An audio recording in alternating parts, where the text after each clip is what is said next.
Has any of the ideas that we have discussed this day of your time allowed you to start to rethink this concept? Yeah, I've been thinking. Yeah. All right. The idea again is this. All of you pay attention. You are all already abundant. Infinitely abundant. You must allow yourself to understand the idea of acting on your joy, the idea of feeling the energy of excitement within you is its own sufficient idea. You are making it conditional. I'll be happy if. I'll be happy when. You see? If this happens, when that happens, I'll be happy is what you're actually saying. That's the equation you are creating. If you know that you simply want to be joyful, happy, excited, and in that state, the state will allow your reality to reflect abundance and other forms of expression of excitement. But you cannot choose to be happy because it will do that. That's conditional. You need to be unconditional, which means, in a nutshell, in simplest terms, that you choose to be in a state of ecstasy just because that's what you prefer. For no other reason other than that's what you prefer. I am doing what I am doing, communicating to yours and other societies because it is my joy. I would do it if there was only one person listening.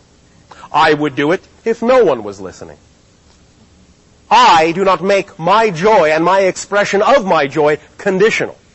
And because I make it unconditional, because I allow it to be unconditional, there are always people to talk with. I don't have to think about it. I don't have to plan for it. I just have to express my joy for no other reason than that's who I am. I don't need another reason. I don't need it to do anything for me. I do it because it is me. And there is no better reason than that. When I do it because it is me, then things happen. The universe reflects that it is me in all the ways that it can. A misunderstanding that many of you have, perhaps more accurately, a misdefinition. Many of you focus on the idea of careers, goals, achievements, purpose. What is my mission in life? What is my purpose? When will it lead to this? When will it lead to that? How will it bring me abundance? How will it do this? How will it support me? You only have one purpose. All of you. You have the same purpose. Different, but the same. Your only purpose is to be who you are to the best that you can be. Because you are unique. You have never been this you before. You will never be this you again. This you only has one life to live. Therefore, your purpose, your mission, your goal is to be this you in the best possible way you can. You know how to be. That's it. That's it. That's your mission. That's your purpose. That's your goal. That's it. So take the weight off your shoulders, all of you. You have no other mission, no other purpose, no other goal. That's it. Just to be you. That's it. Now, what you call projects, careers, goals, achievements, these are your chosen methods of expressing the goal of being yourself, but they are not the goal. They are not the mission. They are not the purpose. You are the mission, to just be you. However you choose to express that is up to you. We would suggest that you choose to express it in the way you believe is most harmoniously aligned and representative with the joy of who you are. But those things you do are not the goals. When you thus then simply choose to be who you are, then everything will be there that needs to be there. Abundance, what have you. But we have recently shared with you one of the most important principles about the idea of abundance. Because first of all, remember that abundance can, well, obviously, especially on your planet, mean the idea you call money. That's a valid way to represent exchange and abundance. It's not the only way. The idea of abundance really is simply the ability to do what you need to do when you need to do it, period. That's abundance. But you don't have to necessarily assume that it always requires money. Sometimes money is actually the longest route. Sometimes it's not. But sometimes it is. So the idea is to let it be and drop the insistence that it must be this way so that abundance can come to you in any way that it needs to represent the path of least resistance and the most expansive expression. Now, the tool we have recently shared, the axiom, the principle we have recently shared that is a very key critical principle about how to allow abundance to expand specifically in your life is this.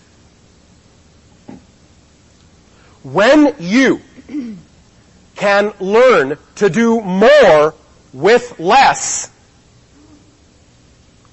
you will then be able to do less and get more.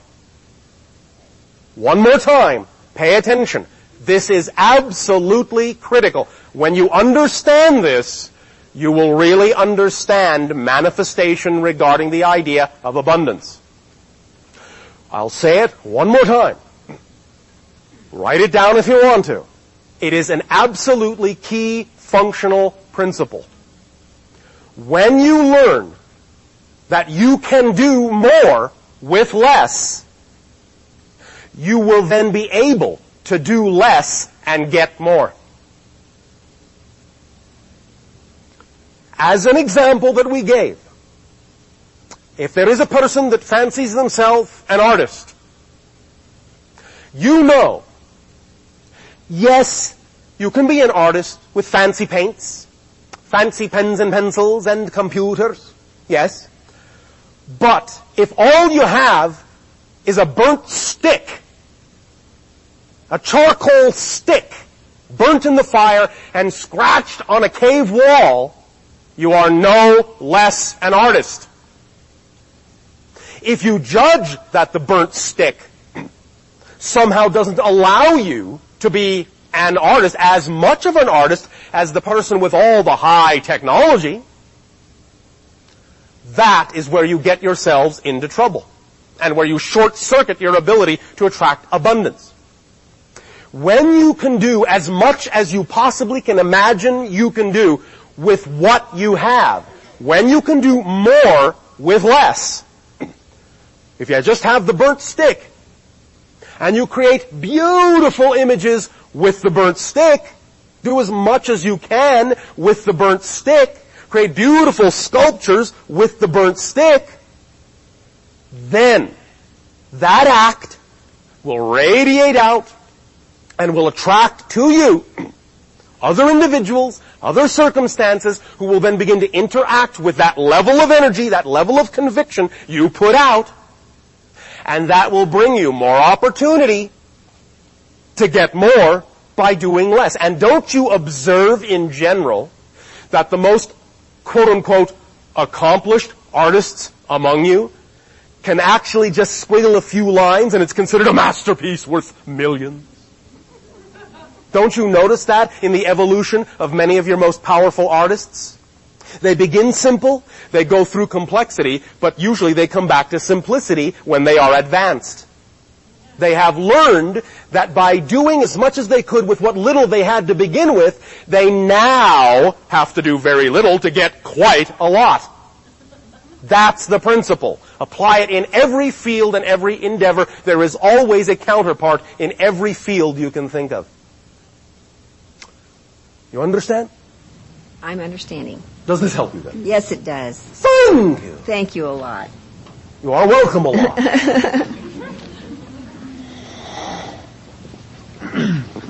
Good day, Bashar. And to you, good day. All right, I have a few questions. Well, actually just one major one. All right, one major question. Speak up, maybe bold, so that all may hear what you have to share. All right, I was driving home from work one night. Yes. And I first saw one orange light. Yes. I was driving down the road about 20 miles more. Right as I get to my house, I see one light, an orange light, it disappears. Yes. Another orange light, it disappears. Yes. Another orange light, and then that's it. Yes. Could you elaborate for me what that could have been? Well, all right, but first I will ask you a question. May I? Sure. Thank you. We perceive that you have in your area a facility that you call an airport nearby. Yes? Yes. Most likely, right now, there is an airplane taking off from that airport going somewhere. Yes? Yes. All right. I ask you, where is it going and who's on that plane?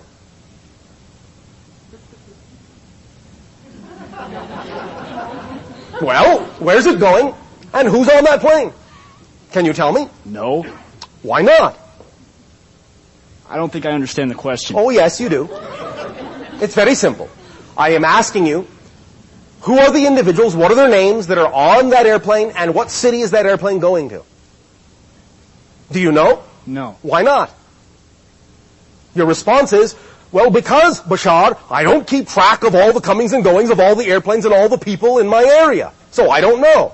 And my response to you is, I don't keep track of all the spaceships coming and going.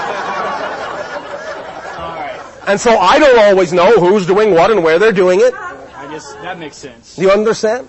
But could you please tell me what kind of ship it could have been, if it was one?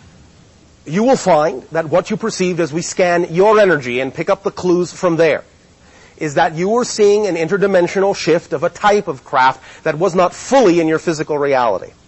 Do you understand? Yes, I do. Does that help you? Yes, it does. Now, we are saying, of course, there are no accidents. Timing and synchronicity is everything. And of course there is a relationship, an energetic relationship between the idea of you being at that place at that time to witness that particular energy shift of that particular group and craft. But the idea mostly is that, at least as we can scan in your energy right now, it was a relatively innocuous coming and going, a relatively innocuous passing through. But for you, there is the residual effect of helping you to awaken, to become more sensitive to higher levels of energy so that you can understand that you can expand your senses into those levels and see more things that are beyond the physical. Do you understand? Yes, I do. That is one of the reasons why it happened in that place and time, to stretch your senses. Make sense? Yes, it does. And I will give you this much. You are actually quite familiar with those crafts and those beings.